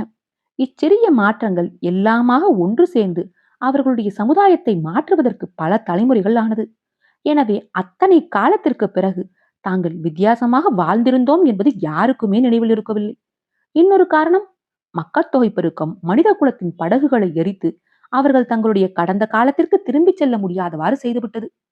ஏற்பிடித்து உழுதல் ஒரு கிராமத்தின் மக்கட்தொகையை 100ல் இருந்து 110ஆக அதிகரித்தால் மற்றவர்கள் பழைய நல்ல காலத்திற்கு திரும்பி செல்வதற்கு அவர்கள் எந்த 10 பேர் பட்டினி கிடக்க முன்வந்திருப்பார்கள்? எனவே அவர்கள் தங்களுடைய பழைய வாழ்க்கை முறைக்கு திரும்பி செல்வது சாத்தியப்படவில்லை. அவர்கள் சிக்கியிருந்த பொறியின் கதவு இழுத்து மூடப்பட்டு விட்டது. ஒரு சுலபமான வாழ்க்கை குறித்த தேடல் அதிக இன்னல்களை கொண்டு வந்தது. ஆனால் அந்த நிலைமை அதோடு முடிந்து விடவில்லை. அது இன்று நமக்கு நிகழ்ந்து கொண்டுதான் இருக்கிறது. இளம் பட்டதாரிகள் எத்தனை பேர் அதிக வேலை சுமை கொண்ட பெருநிறுவனங்களில் வேலைக்கு சேர்ந்துவிட்டு தாங்கள் கடினமாக வேலை செய்து பெரும் பணம் ஈட்டி தங்களுடைய 35வது வயதில் பணியில் இருந்து ஓய்வு பெற்றுவிட்டு பிறகு தங்களுக்கு உண்மையிலேயே பிடித்த விஷயங்களை பெற்றுவிட்டு பிறகு தங்களுக்கு உண்மையிலேயே பிடித்த விஷயங்களை பின்தொடரப் போவதாக கூறிக்கொண்டிருக்கின்றனர். ஆனால் அவர்கள் அந்த வயதை எட்டும் பொழுது அவர்கள் ஏகப்பட்ட கடன்களை வாங்கியிருப்பர். அவர்களுடைய குழந்தைகள் பள்ளிக்கு சென்று கொண்டிருக்கும். அவர்கள் புறநகர் பகுதியில் வீடு வாங்கியிருப்பதால் ஒவ்வொரு குடும்பத்திற்கும் குறைந்தபட்சம் 2 கார்களாவது தேவைப்படும். நல்ல ஒயினும் வெளிநாட்டு உல்லாச விடுமுறைகளும் இல்லாத ஒரு வாழ்க்கை உண்மையிலேயே ஒரு வாழ்க்கைதானா என்ற எண்ணம் அவர்களுக்கு வந்திருக்கும். இவர்கள் என்ன செய்ய வேண்டும்? கிழங்குகளை தேடி மீண்டும் பூமியை தோண்ட வேண்டுமா? அது நடக்காது என்பதால் இவர்கள் தங்கள் வேலையில் இருமடங்கு அதிகமாக மூழ்கிவிடுகின்றனர். தொடர்ந்து கொத்தடிமைகளாகவே இருக்கின்றனர். ஆடம்பரங்கள் விரைவில் தேவைகளாக மாறிவிடுகின்றன. புதிய பொறுப்புகளை கொண்டு வருகின்றன என்பது வரலாற்றின் ஒரு சில இரும்பு விதிகளில் ஒன்று. மக்கள் ஒரு குறிப்பிட்ட ஆடம்பரத்திற்கு பழக்கப்பட்டு விட்டால் தாங்கள் அதற்கு தகுதியானவர்கள் என்ற எண்ணம் அவர்களுக்கு வந்துவிடுகிறது. பிறகு அவர்கள் அதை அதிகமாக சார்ந்திருக்க தொடங்குகின்றனர். இறுதியில் அவை இல்லாமல் தங்களால் வாழ முடியாது என்ற ஒரு நிலையை அவர்கள் எட்டுகின்றனர். நம்முடைய சொந்த காலகட்டத்தில் இருந்து இன்னொரு பரிச்சயமான எடுத்துக்காட்டை பார்க்கலாம். கடந்த 30-40 ஆண்டுகளுக்கும் மேலாக நேரத்தை மிச்சப்படுத்தி கொடுப்பதற்கான எண்ணற்ற கருவிகளை நாம் தொடர்ந்து கண்டுபிடித்து வந்துள்ளோம். அவை நம்முடைய வாழ்க்கையை அதிக ஆஸ்வாசமானதாக ஆக்கியிருக்க வேண்டும். துணி துவைக்கும் இயந்திரம், பாத்திரங்களை கழுவும் இயந்திரம், தொலைபேசி, அலைபேசி, கணினி, மின்னஞ்சல், வேக்யூம் கிளீனர் என்று அடுக்கிக் கொண்டே போகலாம். முன்பெல்லாம் ஒரு கடிதம் எழுதி அதில் முகவரியிட்டு அதன் மீது ஓர் அஞ்சல் தலையை ஒட்டி ஓர் அஞ்சல் பெட்டியில் அதை சேர்ப்பது ஒரு மிகப்பெரிய வேலையாக இருந்தது. அதற்கு ஒரு பதில் வருவதற்கு பல நாட்களோ வாரங்களோ அல்லது மாதங்களோ கூட ஆகக்கூடும். ஆனால் இன்று நான் ஒரு மின்னஞ்சலை எழுதி உலகின் மறுகோடியில் இருக்கின்ற ஒருவருக்கு அதை அனுப்பினால் 1 நிமிடத்திற்கு பிறகு எனக்கு ஒரு பதில் வந்திருக்கும். அவர் இணையதளத்திலேயே உலாவிக் கொண்டிருக்கும் பட்சத்தில் இவ்வாறு நடக்கும். ஒரு கடிதம் எழுதி அனுப்புவதற்கு நான் பட்டிருக்கக்கூடிய சிரமத்தை நான் அனுபவிக்கவே இல்லை. என் நேரமும் மிச்சமாக இருக்கிறது என்பது உண்மைதான். ஆனால் நான் அதிக ஆஸ்வாசமான ஒரு வாழ்க்கையை வாழ்ந்து கொண்டிருக்கிறேனா என்பது கேள்விதான். இல்லை என்பதுதான் கசப்பான உண்மை. அஞ்சல் வழி தொடர்பு இருந்த காலத்தில் ஏதேனும் ஒரு முக்கியமான விஷயம் தெரிவிக்கப்பட வேண்டியிருந்த பொழுது மட்டுமே மக்கள் கடிதங்களை எழுதினர். தங்கள் மனத்தில் தோன்றியதை படபடவென்று எழுதுவதற்கு பதிலாக தாங்கள் என்ன கூற விரும்பினோம் என்பதையும் அதை எப்படி எழுத வேண்டும் என்பதையும் அவர்கள் கவனமாக சிந்தித்தனர். தங்களுக்கு வரும் பதில் கடிதமும் அப்படி கவனமாக சிந்தித்து எழுதப்பட்டிருக்க வேண்டும் என்று அவர்கள் எதிர்பார்த்தனர். பெரும்பாலான மக்கள் ஒவ்வொரு மாதமும் ஒரு சில கடிதங்களை மட்டுமே எழுதினர். ஒரு சில கடிதங்களை மட்டுமே பெற்றனர். தங்களுக்கு வரும் கடிதங்களுக்கு உடனடியாக பதிலளிக்க அவர்கள் உந்தப்படவில்லை. இன்று ஒவ்வொரு நாளும் ஏராளமான மின்னஞ்சல்கள் எனக்கு வருகின்றன. என்னிடமிருந்து ஓர் உடனடி பதிலை அவர்கள் எல்லோரும் எதிர்பார்க்கின்றனர். நேரத்தை மிச்சப்படுத்திக் கொண்டிருந்ததாக நாம் நினைத்தோம். ஆனால் வாழ்க்கையின் வேகத்தை நாம் முன்பை விட 10 மடங்கு அதிகரித்திருக்கின்றோம். நம்முடைய நாட்களை அதிக கொந்தளிப்பானவையாக ஆக்கிக் கொண்டுள்ளோம். ஆயிரக்கணக்கான ஆண்டுகளுக்கு முன்பு சில மனித குழுக்கள் விவசாயத்தை மேற்கொள்ள மறுத்துவிட்டு ஆடம்பர பொறிக்குள் சிக்காமல் தப்பியதைப் போல இன்று தொழில்நுட்ப மாற்றத்தை எதிர்க்கின்ற ஒரு சிலர் தங்கள் பெயர்களில் ஒரு மின்னஞ்சலை துவக்க மறுக்கின்றனர். ஒரு பகுதியில் இருந்த எல்லா மனித குழுக்களும் விவசாயத்தை தத்தெடுக்க வேண்டும் என்று வேளாண் புரட்சியை எதிர்பார்க்கவில்லை. ஒரே ஒரு குழு மட்டுமே அதற்கு தேவைப்பட்டது. மத்திய கிழக்கு பகுதியாக இருந்தாலும் சரி அல்லது மத்திய அமெரிக்காவாக இருந்தாலும் சரி, ஒரு குழு ஓரிடத்தில் குடியமர்ந்து நிலத்தை உழத் தொடங்கியவுடன் விவசாய முகம் விரைவில் எல்லோரையும் பிடித்துக் கொண்டுவிடும். மக்கட்தொகை வேகமாக அதிகரிப்பதற்கு உரிய சூழ்நிலைகளை விவசாயம் உருவாக்கியதால் வெறும் எண்ணிக்கையின் பலத்தை மட்டுமே கொண்டு விவசாயிகளால் வேட்டையாடிகளை விரட்டியடிக்க முடிந்தது. ஒன்று, வேட்டையாடிகள் தங்களுடைய வேட்டை நிலங்களையும் பசுமையான புல்வெளிகளையும் கைவிட்டுவிட்டு அங்கிருந்து ஓட்டம் பிடிக்கலாம் அல்லது அவர்களும் ஏற்படிக்கலாம். எப்படி பார்த்தாலும் பழைய வாழ்க்கையின் ஆயுட்காலம் முடிந்தே விட்டது. ஆடம்பர பொறியின் கதை ஒரு முக்கியமான பாடத்தை சுமந்து கொண்டிருக்கிறது. அதிக சுலபமான ஒரு வாழ்க்கை குறித்த மனித குலத்தின் தேடல் மாற்றத்திற்கான அளப்பெரிய ஆற்றல்களை கட்டவிழ்த்து விட்டுவிட்டது. அந்த ஆற்றல்கள் யாரும் விரும்புகிறாத, யாரும் எதிர்பார்த்திராத வழிகளில் இவ்வுலகை மாற்றின. வேளாண் புரட்சியை யாரும் திட்டமிடவில்லை. தானியங்களை பயிரிடுவதை மனிதன் சார்ந்திருக்க வேண்டும் என்று யாரும் விரும்பவில்லை. ஒரு சில வயிறுகளை நிரப்புவதையும் சிறிதளவு பாதுகாப்பை பெறுவதையும் நோக்கமாக கொண்டு மேற்கொள்ளப்பட்ட ஒரு சில மிக சாதாரணமான மற்றும் தொடர்ச்சியான தீர்மானங்கள் சுட்டெரிக்கும் வெயிலில் தண்ணீர் வாளிகளை சுமப்பதில் தங்கள் நாட்களை செலவிடும் கட்டாயத்திற்கு பண்டைய வேட்டையாடிகளை ஆளாக்கின. வேளாண் புரட்சிகள் ஏற்பட்ட இடங்களும் தேதிகளும் இத்தகவல்கள் சர்ச்சைக்குருவியாக உள்ளன.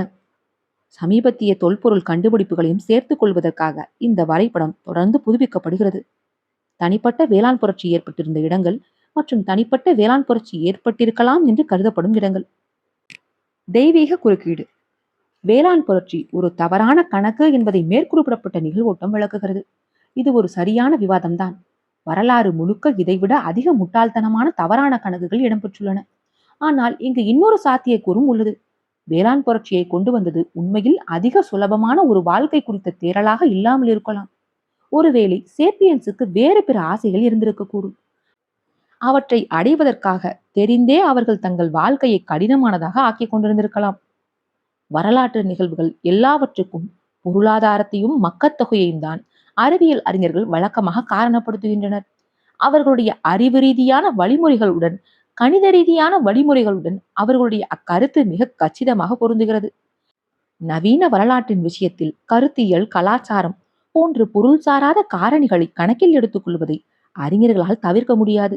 ஏனெனில் எழுத்துப்பூர்வமான சான்றுகள் அவர்களை கட்டாயப்படுத்துகின்றன. இரண்டாம் உலகப் போருக்கான காரணம் உணவு பற்றாக்குறையோ அல்லது மக்கத்தொகை அழுத்தங்களோ அல்ல என்பதை நிரூபிக்க தேவையான போதுமான ஆவணங்களும் கடிதங்களும் வாழ்க்கை நினைவு குறிப்புகளும் நம்மிடம் ஏராளமாக இருக்கின்றன. ஆனால் நாடோபியன் கலாச்சாரத்தை பற்றிய எந்த ஒரு ஆவணங்களும் நம்மிடம் இல்லை. எனவே பண்டைய காலகட்டங்களை நாம் கையாளும் பொழுது பொருள்சார் கருத்துக்கள் அதிகமாக ஆதிக்கம் செலுத்துகின்றன. எழுத படிக்க தெரியாத மக்கள் பொருளாதார தேவையை விட கடவுள் நம்பிக்கையால் அதிகமாக தூண்டப்பட்டனர் என்பதை நிரூபிப்பது கடினமானதாகும். ஆனாலும் சில அரிய விடயங்களில் துல்லியமான மற்றும் சந்தேகத்திற்கு இடமான துப்புக்களும் நமக்கு கிடைத்திருப்பது நம்முடைய அதிர்ஷ்டம்தான். 1995 தென்கிழக்கு துருக்கியில் உள்ள கொபக்லி டெபே என்னும் தொல்பொருள் ஆய்வுக்கூடத்தில் தொல்பொருள் ஆய்வாளர்கள் அகழ்வு செய்ய தொடங்கினர். மிக பழமையான அந்த அடுக்குகளுக்கு கீழே ஒரு குடியிருப்போ அல்லது வீடுகளோ இருந்ததற்கான எந்த அடையாளத்தையும் அவர்களால் கண்டுபிடிக்க முடியவில்லை. அன்றாட நடவடிக்கைகள் பற்றிய அடையாளம் கூட அங்கு காணப்படவில்லை. ஆனால் பிரம்மாண்டமான தூண்கள் போன்ற அமைப்புகள் அங்கு கண்டுபிடிக்கப்பட்டன. அத்தூண்களில் வசீகரமான சித்திரங்கள் செதுக்கப்பட்டிருந்தன. ஒவ்வொரு கற்தூணும் சுமார் 7 டன் எடையும் 5 மீட்டர் உயரமும் கொண்டதாக இருந்தது. அருகில் இருந்த கற்சுரங்கத்தில் 50 டன் எடை கொண்ட பாதி செதுக்கப்பட்ட தூண் ஒன்றை ஆய்வாளர்கள் கண்டுபிடித்தனர். மொத்தமாக 10க்கும் மேற்பட்ட பிரம்மாண்டமான நிர்மாணிப்புகளை அவர்கள் கண்டுபிடித்தனர். அவற்றில் மிக பெரியது சுமார் 30 மீட்டர் அகலம் கொண்டதாக இருந்தது. உலகம் நெடுகிலும் உள்ள பல ஆய்வு இடங்களில் இத்தகைய பிரம்மாண்டமான அமைப்புகளை தொல்பொருள் ஆய்வாளர்கள் கண்டுபிடித்துள்ளனர். பிரிட்டனில் உள்ள ஸ்டோன் ஹெஞ்ச் இதற்கான ஒரு பிரபலமான எடுத்துக்காட்டு. ஆனாலும் கொபெக்சி டெபேயில் ஆய்வாளர்கள் ஒரு அற்புதமான உண்மையை கண்டறிந்தனர். ஸ்டோன் ஹெஞ்ச் கிமு 2500 ஆண்டை சேர்ந்தது. ஒரு மேம்பட்ட வேளாண் சமுதாயத்தால் அது உருவாக்கப்பட்டு இருந்தது. கொபக்சி டெபையில் உள்ள அமைப்புகள் கிமு 9500 ஆண்டை சேர்ந்தவை. அவை வேட்டையாடிகளால் கட்டப்பட்டதாக நமக்கு கிடைத்துள்ள அனைத்து சான்றுகளும் சுட்டிக்காட்டுகின்றன. இந்த கற்றோன்களை யார் உருவாக்கியிருப்பார்கள் என்பதை தீர்மானிப்பதற்கு முதலில் தொல்பொருள் ஆய்வாளர்கள் தடுமாறினர். ஆனால் அவை உருவாக்கப்பட்ட காலகட்டத்தையும் வேளாண் சமுதாயத்திற்கு முந்தையவர்கள்தான் அவற்றை உருவாக்கினர் என்பதையும் அடுத்தடுத்து மேற்கொள்ளப்பட்ட பல சோதனைகள் உறுதிப்படுத்தின. பண்டைய வேட்டையாடிகளின் திறன்களும் அவர்களுடைய கலாச்சார சிக்கல்களும் முன்பு நாம் நினைத்திருந்ததை விட அதிக பிரமிப்பூட்டவையாக இருக்கின்றன. ஒரு வேட்டையாடி சமுதாயம் ஏன் இப்படிப்பட்ட அமைப்புகளை உருவாக்க வேண்டும்? அந்த அமைப்புகளால் அவர்களுக்கு எந்த பயனும் இருக்கவில்லை. விலங்குகளை கொல்லுவதற்கான பூதாகரமான கசாப்பு கூடங்கள் அல்ல அவை. மலையில் இருந்து ஒதுங்குவதற்காகவோ அல்லது சிங்கங்களிடமிருந்து மறைந்து கொள்வதற்காகவோ ஆன இடங்களும் அல்ல அவை. அப்படியானால் ஏதோ ஒரு புதிரான கலாச்சார நோக்கத்திற்காகவே வேட்டையாடிகள் அவற்றை உருவாக்கி இருக்க வேண்டும் என்ற முடிவுக்குத்தான் நாம் வரவேண்டியுள்ளது. ஆனால் அது என்ன நோக்கமாக இருக்கும் என்பதை கண்டுபிடிக்க தொல்பொருள் ஆய்வாளர்கள் கடுமையாக முயற்சித்து வருகின்றனர். அது என்னவாக இருந்தாலும் சரி, பெரும் உழைப்பையும் நேரத்தையும் அவற்றில் செலவிடும் அளவுக்கு அவை அந்த வேட்டையாடிகளுக்கு மதிப்பு வாய்ந்தவையாக இருந்திருக்கின்றன. பல்வேறு குழுக்களையும் பழங்குடிகளையும் சேர்ந்த ஆயிரக்கணக்கான வேட்டையாடிகள் நெடுங்காலம் ஒத்துழைப்புடன் செயல்பட்டிருந்தால் மட்டுமே கொபக்சி டெபோ அமைப்பு முறைகளை கட்டி எழுப்பியிருக்க முடியும். இத்தகைய முயற்சிகள் நெடுங்காலம் நீடிப்பதற்கு ஒரு நயமான மத அமைப்பு முறையாலோ அல்லது கொள்கைசார் அமைப்பு முறையாலோ மட்டுமே உதவி இருக்க முடியும். இந்த படம் வேலைப்பாடுகளுடன் கூடிய கர்த்தூன்களில் ஒன்று, சுமார் 5 மீட்டர் உயரம் கொண்டது. இந்த படம் கொபக்சி டெபோ என்னும் இடத்தில் உள்ள ஒரு நினைவு சின்ன கட்டடத்தின் எஞ்சிய பகுதிகள். கொபக்சி டெபையில் இன்னொரு சுவாரஸ்யமான ரகசியம் உள்ளடங்கியிருந்தது. பயிரிடப்பட்ட கோதுமையின் மூலாதாரத்தை மரபியல் ஆளர்கள் பல ஆண்டுகளாக தேடி வந்துள்ளனர். ஜன்கான் என்ற ஒரு வகையான கோதுமை கொபக்சி டெபையில் இருந்து சுமார் 30 கிலோமீட்டர் தொலைவில் உள்ள கராசதாக் என்ற பெயர் கொண்ட குகைகளில் தோன்றியதாக சமீபத்திய கண்டுபிடிப்புகள் சுட்டிக்காட்டுகின்றன. இது தற்செயலானதாக இருக்க வாய்ப்பு இல்லை. கொபக்சி டெபையின் கலாச்சார மையம் முதலில் மனிதர்கள் தனிப்பட்ட முறையில் கோதுமையை பயிரிட்டதோடும் கோதுமை மனித குலத்தை தன் கட்டுப்பாட்டின் கீழ் கொண்டு வந்ததோடும் எப்படியோ தொடர்பு கொண்டிருந்ததற்கான வாய்ப்புகள் அதிகம். இந்த பிரம்மாண்டமான தூண்களை கட்டி எழுப்பி அவற்றை பயன்படுத்திய மக்களுக்கு உணவு அளிப்பதற்கும் பெரும் அளவிலான உணவு தேவைப்பட்டது. வேட்டையாடிகள் காட்டு கோதுமையை சேகரிப்பதை விட்டுவிட்டு கோதுமையை தீவிரமாக பயிரிடத் தொடங்கியது தங்களுடைய வழக்கமான உணவு பழக்கத்தை அதிகரிப்பதற்காக அல்ல, மாறாக அந்த கட்டடத்தை பராமரிக்கவும் ஒரு கோவிலை நிர்வகிப்பதற்கும் தான் அவர்கள் கோதுமையை பயிரிட்டு வளர்க்க தொடங்கினர். முன்பு முன்னோடிகள் முதலில் ஒரு கிராமத்தை உருவாக்கினர். அது செழிப்படைந்த பொழுது அந்த கிராமத்திற்கு நடுவே அவர்கள் ஒரு கோவிலை நிர்மாணித்தனர். ஆனால் கொபக்சி டெபோ வேறு விதமாக சுட்டிக்காட்டுகிறது. முதலில் கோவில் கட்டப்பட்டிருக்கலாம் என்றும் பின்னர் அதை சுற்றி கிராமம் வளர்ந்திருக்கக்கூடும் என்றும் அது கூறுகிறது. புரட்சியின் பலிகடாக்கள். மனிதர்களுக்கும் தானியங்களுக்கும் இடையேயான ஆன்மாவை சாத்தானிடம் அடகு வைத்தது போன்ற இந்த பேரம் நம்முடைய இனம் மேற்கொண்ட ஒரே ஒரு பரிவர்த்தனை அல்ல. செம்மறியாடுகள், வெள்ளாடுகள், பன்றிகள், கோழிகள் ஆகியவற்றின் தலைவதி பிணைத்த இன்னொரு பரிவர்த்தனையும் மேற்கொள்ளப்பட்டது. காட்டு செம்மறியாடுகளை துரத்தி சென்ற நாடோடி குழுக்கள் எந்த மந்தைகளை வேட்டையாடினரோ அவற்றின் உள் அமைப்பை மாற்றினர். ஓர் இனத்தை சேர்ந்த எல்லா விலங்குகளையும் வேட்டையாடுவதற்கு பதிலாக அவற்றில் சிலவற்றை தேர்ந்தெடுத்து வேட்டையாடுவதை மனிதர்கள் எப்போது துவங்கினார்களோ அப்பொழுதுதான் விலங்கினங்களின் உட்கட்டமைப்பு மாறத் தொடங்கியது. வளர்ந்த செம்மறியாட்டு கிடாக்களையும் வயதான மற்றும் நோயுற்ற செம்மறி ஆடுகளையும் மட்டுமே வேட்டையாடுவது தங்களுக்கு அனுகூலமானதாக இருக்கும் என்பதை மனிதர்கள் அறிந்து கொண்டனர். கருத்தரிப்பு திறன் கொண்ட பெண் செம்மறி ஆடுகளையும் செம்மறியாட்டு குட்டிகளையும் அவர்கள் விட்டு வைத்தனர். உள்ளூர் மந்தை நீண்ட காலம் தலைத்திருப்பதை உறுதி செய்வதற்காக அவர்கள் அவ்வாறு செய்தனர். அடுத்து அந்த மந்தையை கொன்றுண்ணிகளிடம் இருந்தும் சிங்கங்கள், ஓநாய்கள் மற்றும் எதிரி மனித குழுக்களிடம் இருந்தும் அவர்கள் பாதுகாத்திருக்க கூடும். அடுத்து அந்த மந்தையை சிறப்பாக கட்டுப்படுத்துவதற்கும் அதை பாதுகாப்பதற்கும் அவர்கள் அதை ஒரு குறுகலான மலையடை சந்துக்குள் ஓட்டி சென்றிருக்கக்கூடும். இறுதியாக மனித தேவைகளுக்கு ஏற்றாற் போல அந்த மந்தையை மாற்றி அமைத்துக் கொள்வதற்காக செம்மறியாடுகளை அவர்கள் கவனமாக தேர்ந்தெடுக்க தொடங்கினர். மிகவும் முரட்டுத்தனமான மனிதர்களின் கட்டுப்பாட்டிற்குள் வர மறுத்த கடும் எதிர்ப்பு தெரிவித்த ஆட்டுக்கிடாக்கள் முதலில் வெட்டி கொல்லப்பட்டன. மிகவும் ஒல்லியான பெண் செம்மறியாடுகளும் விஷயங்களை அறிந்து கொள்வதற்கு அதிகம் ஆர்வம் காட்டிய பெண் செம்மறியாடுகளும் கொல்லப்பட்டன. அதிக ஆர்வம் அவற்றை தம்முடைய மந்தையில் இருந்து வெகு தூரம் விலக்கி கூட்டி சென்றுவிடும் என்பதால் அவர்கள் அந்த ஆடுகளை விரும்பவே இல்லை. தலைமுறைக்கு தலைமுறை அந்த செம்மறி ஆடுகள் அதிக குண்டாகவும் அதிக கீழ்ப்படிதல் கொண்டவையாகவுமே மாறின. அவற்றின் ஆர்வ துடிப்பும் மெல்ல மெல்ல குறைந்தது. இதற்கு மாற்றாக வேட்டையாடிகள் இப்படியும் செய்திருக்கலாம்.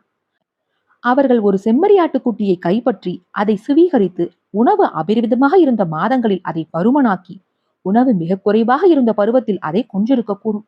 ஏதோ ஒரு கட்டத்தில் அப்படிப்பட்ட ஆடுகளை அதிக எண்ணிக்கையில் அவர்கள் வளர்க்க தொடங்கினர். அவற்றில் சில ஆடுகள் பருவம் எய்தி இனப்பெருக்கம் செய்யவும் தொடங்கின. மிகவும் முரட்டுத்தனமான மற்றும் கட்டுக்கடங்காத ஆட்டுக்குட்டிகள் முதலில் கொல்லப்பட்டன. மிகவும் பணிந்து நடந்து கொண்ட மிகவும் வசீகரமான குட்டிகள் நெடுங்காலம் வாழ்ந்து இனப்பெருக்கம் செய்ய விட்டு வைக்கப்பட்டன. இதன் விளைவாக பழக்கப்படுத்தப்பட்ட மற்றும் கீழ்ப்படிதல் கொண்ட செம்மறியாட்டு கூட்டம் ஒன்று உருவானது.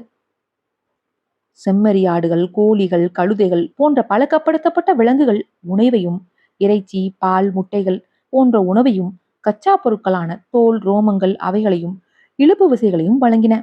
பொதி சுமத்தல், உழுதல், அரைத்தல் உட்பட்ட மனிதர்கள் செய்து வந்த பல வேலைகள் அதிக அளவில் விலங்குகளால் மேற்கொள்ளப்பட்டன.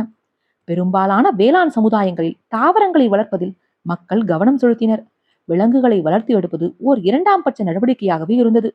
ஆனால் ஒரு சில இடங்களில் ஒரு புதிய வகையான சமுதாயமும் தோன்றியது.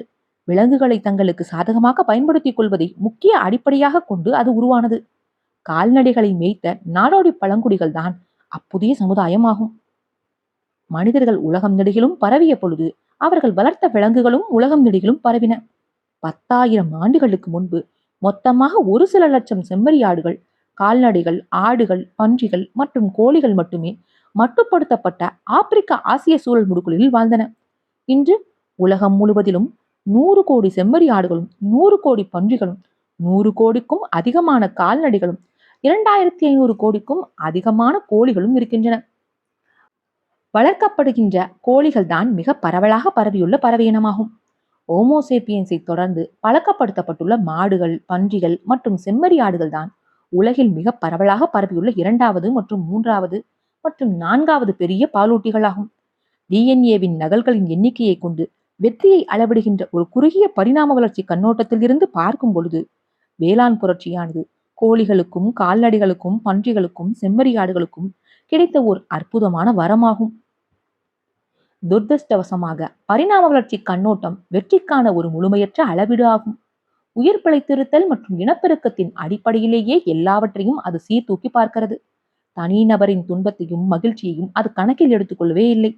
பழக்கப்படுத்தப்பட்ட வீடுகளிலும் பண்ணைகளிலும் வளர்க்கப்படுகின்ற கோழிகளும் கால்நடைகளும் பரிணாம வளர்ச்சியின் வெற்றி கதையாக இருக்கக்கூடும் என்றாலும் இதுவரை வாழ்ந்து வந்ததிலேயே மிக அவலமான உயிரினங்களில் ஒன்றாக அவை இருப்பதை மறுக்க முடியாது. விலங்குகளை பழக்கப்படுத்துவதற்கு பல கொடூரமான முறைகள் பயன்படுத்தப்பட்டன. பல நூற்றாண்டுகளின் ஊடாக அந்த முறைகள் அதிக கொடூரமானவையாகவே இருந்தன. காட்டுக்கோழிகளின் இயற்கையான ஆயுட்காலம் சுமார் 7 இருந்து 12 ஆண்டுகளாகும். கால்நடைகளின் இயற்கையான ஆயுட்காலம் ஏறத்தாழ 20 இருந்து 25 ஆண்டுகள் ஆகும். காட்டில் பெரும்பாலான கோழிகளும் கால்நடைகளும் அதற்கு முன்பாகவே இறந்தன என்றாலும் ஒரு மதிக்கத்தக்க எண்ணிக்கையிலான ஆண்டுகள் அவை உயிர் வாழ்வதற்கு ஒரு நியாயமான வாய்ப்பு அவற்றுக்கு இருந்தது. இதற்கு நேர்மாறாக மனிதர்களால் வளர்க்கப்பட்ட கோழிகள் மற்றும் கால்நடைகளில் பெரும்பாலானவை அவை பிறந்து ஒரு சில வாரங்களுக்கு உள்ளாகவோ அல்லது ஒரு சில மாதங்களுக்கு உள்ளாகவோ வெட்டி கொல்லப்பட்டன. ஏன் எனில் ஒரு பொருளாதார கண்ணோட்டத்தில் இருந்து பார்க்கும் பொழுது அந்த வயதுதான் வெட்டி கொள்ளுவதற்கான ஒரு சரியான வயதாக இருந்து வந்துள்ளது. ஒரு சேவல் வெறும் 3 மாதங்களில் தன்னுடைய உச்சபட்ச எடையை எட்டியிருந்தால் ஏன் 3 ஆண்டுகள் அதற்கு தீவனம் கொடுத்து கொண்டே இருக்க வேண்டும்? சில சமயங்களில் முட்டையிடும் கோழிகள், பால் கொடுக்கும் பசுக்கள், பொதி சுமக்கும் விலங்குகள் ஆகியவை பல ஆண்டுகள் உயிர் வாழ அனுமதிக்கப்படுகின்றன. ஆனால் அதற்கு அவை கொடுக்கும் விலை மிகவும் அதிகம். தம்முடைய ஆசைகள் மற்றும் உள்ளார்ந்த தூண்டுதல்களுக்கு முற்றிலும் மாறுபட்ட ஒரு வாழ்க்கை முறைக்கு அவை கட்டுப்பட்டு கிடக்க வேண்டும். எடுத்துக்காட்டாக காளைகள் கையில் சவுக்குடன் கூடிய ஒரு மனித குரங்கின் முகத்தடியின் கீழ் வண்டிகளை இழுப்பதற்கும் ஏர் உழுவதற்கும் பதிலாக மற்ற காளைகளுடனும் பசுக்களுடனும் சேர்ந்து திறந்த புல்வெளிகளில் சுற்றித் திரிவதில் தம்முடைய நாட்களை செலவிட விரும்புகின்றன என்று அனுமானிப்பது நியாயமானதுதானே? காளைகள், குதிரைகள், கழுதைகள், ஒட்டகங்கள் ஆகியவற்றை கீழ்ப்படிதலுடன் கூடிய பொது விலங்குகளாக மாற்றுவதற்கு அவற்றின் இயல்பான உள் உணர்வுகளும் சமூக பிணைப்புகளும் முறிக்கப்பட வேண்டியிருந்தது. அவற்றின் முரட்டுத்தனமும் பாலின ஈர்ப்பும் அடக்கப்பட வேண்டியும் இருந்தது. நடமாடுவதற்கான சுதந்திரம் மட்டுப்படுத்தப்பட வேண்டியிருந்தது. இவ்விலங்குகளை தங்கள் விருப்பப்படி ஆட்டுவிப்பதற்கு விவசாயிகள் பல்வேறு உத்திகளை உருவாக்கினர். அவற்றை கொட்டகைகளிலும் கூண்டுகளிலும் அடைத்து வைத்தல், கடிவாளங்கள் மற்றும் மூக்கணாங்கயிறுகளை கொண்டு அவற்றை அடக்குதல், சாட்டைகளையும் கால்நடை முடுக்கிகளையும் பயன்படுத்தி அவற்றை பயிற்றுவித்தல், வன்முறையாக அவற்றின் உருவத்தை சிதைத்தல் போன்ற உத்திகள் அவற்றில் சில. விலங்குகளை அடக்குவதற்கான செயல்முறை எப்பொழுதும் ஆண் விலங்குகளுக்கு விரை நீக்கம் செய்வதை உள்ளடக்கியதாக இருக்கிறது. இது அவற்றின் முரட்டுத்தனத்தை கட்டுப்படுத்துகிறது. மந்தைகள் இனப்பெருக்கம் செய்வதை மனிதர்கள் தங்கள் விருப்பப்படி கட்டுப்படுத்துவதற்கும் இது வழிவகை செய்கிறது. நியூகினியில் வாழுகின்ற பல சமுதாயங்களில் ஒரு நபரின் சொத்து அவருக்கு சொந்தமாக இருக்கின்ற பன்றிகளின் எண்ணிக்கையை கொண்டே பாரம்பரியமாக தீர்மானிக்கப்பட்டு வந்துள்ளது. பன்றிகள் ஓடிவிடாமல் இருப்பதை உறுதி செய்வதற்காக நியூகினியின் வடக்கு பகுதியை சேர்ந்த விவசாயிகள் ஒவ்வொரு பன்றியின் மூக்கையும் சிறிதளவு வெட்டி விடுவார்கள். பன்றிகள் மோப்பம் பிடிக்க முயற்சிக்கின்ற ஒவ்வொரு முறையும் இது அவற்றுக்கு தீவிர வலியை உண்டாக்கும். மோப்பம் பிடிக்காமல் அவற்றால் உணவு தேடவோ அல்லது தம்முடைய வசிப்பிடத்திற்கான வழியை கூட தேடவோ முடியாமல் போய்விடுவதால் இந்த உருச்சிதைவு அவை தம்முடைய மனித எஜமானர்களை முற்றிலுமாக சார்ந்திருக்கும்படி செய்து விடுகிறது. நியூகினியின் இன்னொரு பகுதியில் பன்றிகளின் கண்களை தோண்டி வெளியே எடுத்து விடுவது வழக்கமாக இருந்து வந்துள்ளது. தாம் எங்கே போய் கொண்டிருக்கிறோம் என்பதை கூட அந்த பன்றிகள் பார்க்க முடியாதபடி செய்வதற்காக இவ்வழக்கம் கடைபிடிக்கப்பட்டிருக்கிறது. பால் பண்ணை தொழில்துறை தன்னுடைய விருப்பப்படி விலங்குகள் நடந்து கொள்ளும்படி அவற்றை கட்டாயப்படுத்துவதற்கு தனக்கு என்று சொந்த வழிகளை கொண்டிருந்தது. பசுக்களும் வெள்ளாடுகளும் செம்மறியாடுகளும் குட்டிகளை ஈன்ற பிறகுதான் பாலை சுரக்கின்றன. அந்த குட்டிகள் பால் குடிக்கும் வரை மட்டுமே பால் சுரக்கும். இவ்விலங்குகளிடமிருந்து தொடர்ந்து பால் கிடப்பதை உறுதி செய்வதற்கு கன்று குட்டிகளும் வெள்ளாட்டு குட்டிகளும் செம்மறியாட்டு குட்டிகளும் ஒரு விவசாயிக்கு தேவை. அவை தம் அன்னையரிடம் பால் குடித்தால் மட்டுமே பால் சுரக்கும். ஆனால் இக்குட்டிகள் மட்டுமே பாலை பருகுவதை அந்த விவசாயி தடுத்தாக வேண்டும். இதற்காக குட்டிகள் பிறந்தவுடன் விரைவிலேயே அவற்றை வெட்டி கொன்றுவிட்டு அவற்றின் தாய்களிடமிருந்து இயன்ற அளவுக்கு பாலை கறந்துவிட்டு பிறகு அவற்றை மீண்டும் கருவுறச் செய்வது வரலாறு நெடுகிலும் பின்பற்றப்பட்டு வந்துள்ள ஒரு பொதுவான வழிமுறையாகும். இது இன்றளவும் மிக பரவலாக பயன்படுத்தப்படுகின்ற ஒரு உத்தியாக இருக்கிறது. நவீன பால் பண்ணைகள் பலவற்றில் பால் கொடுக்கின்ற ஒரு பசு வழக்கமாக ஏறத்தாழ 5 ஆண்டுகள் வாழுகிறது. பிறகு அது கொல்லப்படுகிறது. இந்த 5 ஆண்டுகளில் அது கிட்டத்தட்ட எப்பொழுதும் கருவுற்றே இருக்கிறது.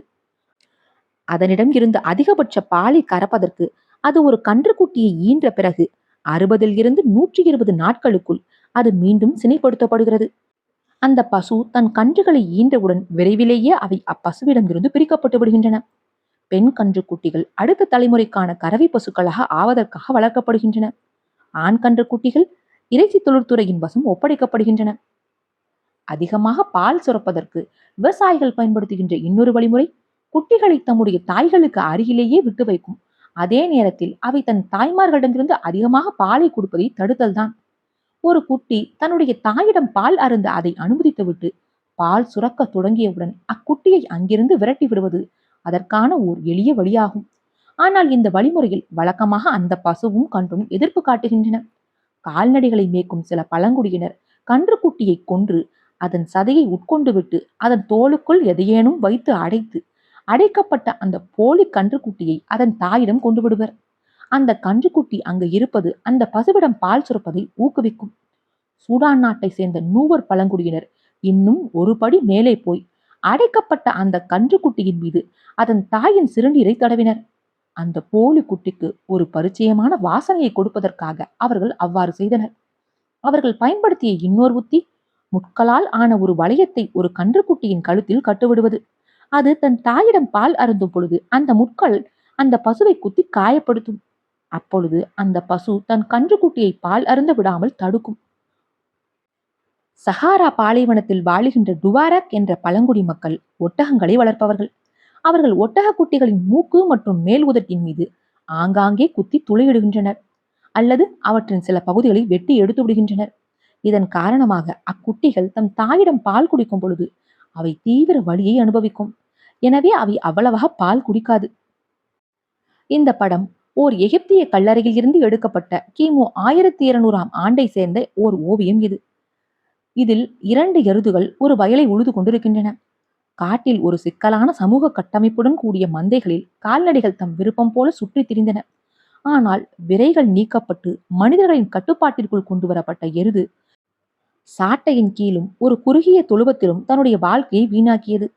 தனியாகவோ அல்லது ஜோடியாகவோ அது கடுமையாக உழைத்தது.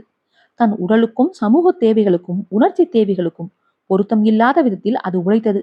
ஓர் எருதால் உள முடியாமல் போன பொழுது அது வெட்டி கொல்லப்பட்டது. இந்த ஓவியத்தில் உள்ள எகிப்திய விவசாயியின் கூன் முதுகை பாருங்கள்.